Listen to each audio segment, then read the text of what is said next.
Local गाड्या जवळनं जात असल्या तरी लोक मोठ्या प्रमाणावर लटकलेले असतात प्रवासी, त्यांना त्यांचा वेळ महत्व असतो, ऐकत नाही. आणि रेल्वेला जसं मेट्रोला दरवाजा असतो तसा दरवाजा नसल्यामुळं ते बरेचसे प्रवासी लटकले आणि ते घासले गेले. त्यामुळे 8 प्रवासी रेल्वे ट्रॅकवरच तिथं पडले. आणि या घटनेमध्ये सुरुवातीचा पहिला आकडा आला, त्याच्यामध्ये 6 प्रवासी दुर्दैवाने त्यांचा मृत्यू त्याच्यामध्ये झाला आणि 2 प्रवाशांच्यावर तातडीनं उपचार रुग्णालयामध्ये सुरू आहे. त्याच्यामध्ये हा अपघात जेव्हा झाला तेव्हा सुरुवातीला पुष्पक एक्सप्रेस मधून प्रवासी खाली पडल्याची माहिती सांगण्यात येत होती. मात्र अर्थार्थी पुष्पक एक्सप्रेसचा काही संबंध नसल्याची माहिती मध्य रेल्वेचे माहिती अधिकारी स्वप्नील नीला यांनी त्या बाबतीमध्ये दिली. आणि मग लोकलमधून प्रवासी फूट ओव्हरवरून प्रवास करत होते. एका ट्रॅकवरून सीएमएस म्हणजे छत्रपती शिवाजी महाराज टर्मिनल लोकल जात होती आणि दुसऱ्या ट्रॅकवरून कसाराच्या दिशेने लोकल जात होती. आणि यावेळी ह्या दोन्ही लोकल मधील दरवाजावरील प्रवाशांची बॅग एकमेकांना घासली गेली आणि सकाळी 9:30ला ही घटना घडली. घटना घडल्यानंतर साधारण 9:50 पर्यंत ते जखमी असणाऱ्यांना तिथे अँब्युलन्स दाखल करून तिकडं दवाखान्यामध्ये उपचार करण्याच्या करता न्यावं लागलं. मुंब्रा आणि दिवा हा जो काही परिसर आहे त्या दरम्यान ही घटना घडली.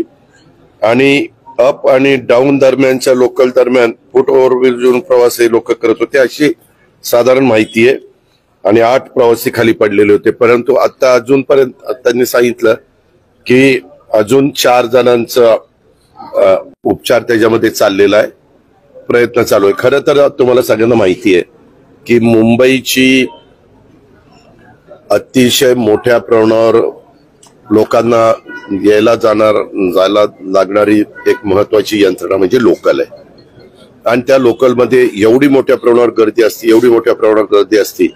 खरं तर रेल्वे मंत्रालय नेहमी त्यामध्ये नवीन नवीन गोष्टी करतात. आताही मधल्या काळामध्ये ब्रिटिशांच्या काळातले जे ब्रिज होते ते ब्रिज खराब झाल्यामुळे ते ब्रिज आपण काढले आणि तिथं नवीन ब्रिजचं काम सुरू केलं. तुम्हाला मध्ये आठवत असेल एकीकडं सायनच्या कुठेतरी 2-3 ठिकाणी मध्ये घटना घडलेल्या होत्या आणि त्याच्यातनं पण काही लोकांच्यावर त्यांना स्वतःच्या जीवाला गमवावं लागलं.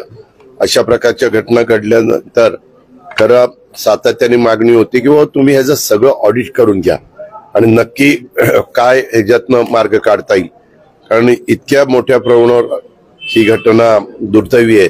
त्याच्यामध्ये मी आता म्हणजे मुख्यमंत्री तर रेल्वे मंत्रालयाशी 100% बोलले असतील.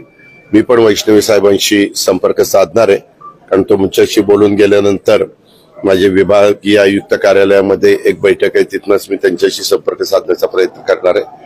आणि ह्याच्यामध्ये तातडीनं काय नक्की उपाययोजना केल्यानंतर आपल्या मुंबईकरांचा किंवा लोकलमधनं प्रवास करणाऱ्या नागरिकांचा हा जीव सुरक्षित राहील अशा पद्धतीनं ती पावलं ही निश्चितपणे उचलावीच लागणार आहे.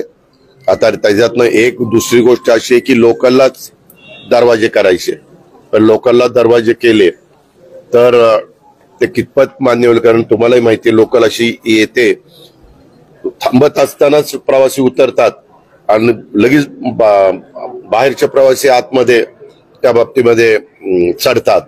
असा मी पण ज्यावेळेस लोकलनी कधी काही प्रवास करायची संधी आता नाही, ज्यावेळेस मी राजकीय जीवनात माझा संबंध नव्हता त्यावेळेस नागरिक म्हणून करत होतो तेव्हा ते तशाच प्रकारचा अनुभव सगळ्यांनाच येतो. आताही नागरिकांना तोच अनुभव होतो.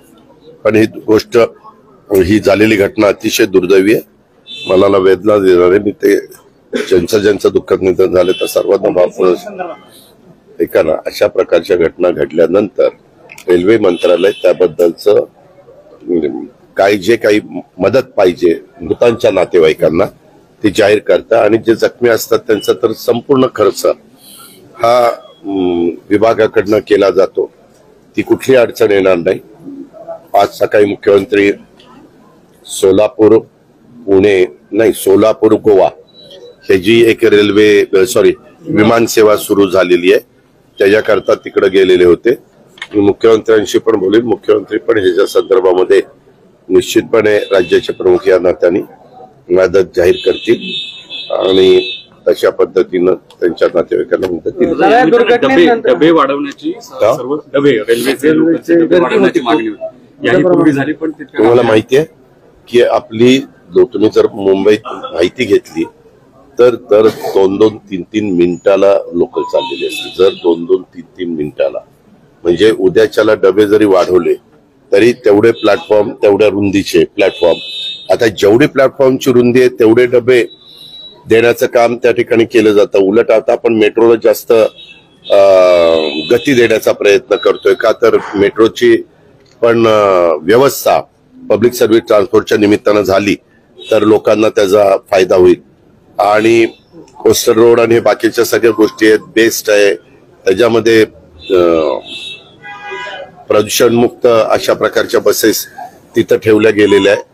पण एक खरं आहे की फार मोठ्या प्रमाणावर चर्चगेटकडे येणारा किंवा छत्रपती शिवाजी महाराज टर्मिनलकडे येणाऱ्या प्रवाशांची संख्या त्या बाबतीमध्ये असते, ही गोष्ट मात्र नाकारता येत. दादा, खरं त्या दुर्घटनेनंतर राज ठाकरे असं म्हणाले की लोंढे जे आहे ते मुंबईमध्ये येत आहेत, शहराचा विचका झालाय, नियोजन कुठल्याही प्रकारचं नाहीये, आपले मंत्री परदेशामध्ये फिरायला जातात, तिकडून काहीच घेऊन येत नाही. या दुर्घटनेची नक्की जबाबदारी का? या दुर्घटनेची जबाबदारी रेल्वे विभागाची आहे, हे कुणी नाकारू शकत नाही. कारण शेवटी ज्या डिपार्टमेंटचं ही घटना घडती, परंतु त्यांची जबाबदारी आहे. त्याच्यामध्ये त्यांना आता ह्याच्याबद्दलची चौकशी ही निश्चितपणे त्यांचे आदेश निघालेच असतील. चौकशी केल्यानंतर काय फॅक्ट आहे ती आपल्या सगळ्यांच्या समोर येईल. आता काही राजकीय नेत्यांना, व्यक्तींना काय बोलायचं हा त्यांचा अधिकार आहे. दादा, प्रवासी संघटनांनी आरोप केला ज्या ठिकाणी अपघात झाला तिथं कर्व आहे आणि तिथं 2 गाड्या नेहमी रोजच जवळ येतात, वेळा ज्या आहेत त्या बदलून अनेकदा मागितलेल्या होत्या, हा अपघात होऊ शकतो असं सुचवून, मात्र तसं मी आपल्याला सांगतो की चौकशी केल्यानंतर ज्या ज्या गोष्टी समोर येतील त्याबद्दलची खबरदारी घेण्याच्या बद्दलच्या सक्त सूचना त्या संबंधितांना देण्यात येईल.